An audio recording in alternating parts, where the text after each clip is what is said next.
Now, taking strong exception to media trials, the Supreme Court today directed the Union Home Ministry to draft guidelines for police officers during media briefings of criminal cases. The Apex Court observed that the police needs to be sensitized to avoid a media trial, saying that it impedes the justice process. Ashmit is standing by with the details. Ashmit, take us through what were the observations that came in from the Supreme Court with regards to what it calls a media trial.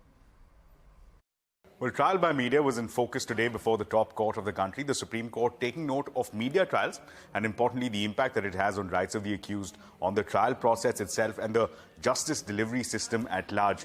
Citing examples, recent examples of media trials, in fact, particularly the Apex Court pointed out the Arushi murder case and then led on to suggest that there is need to sensitize the police in terms of the information that is sent out to the media, to be very aware of the fact that this information has an effect and could also potentially lead to media trials. Here, the Supreme Court noted that as far as the right of the public to know about ongoing investigations is concerned, it needs to be balanced with rights of the accused person.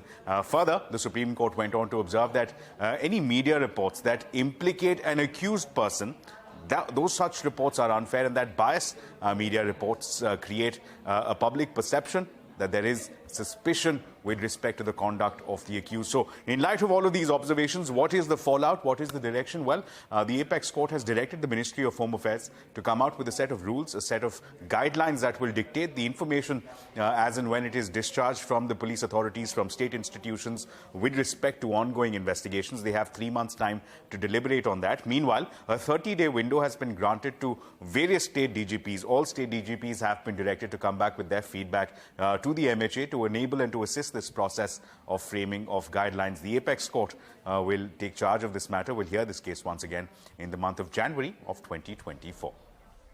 Ashmit, many thanks for joining us on the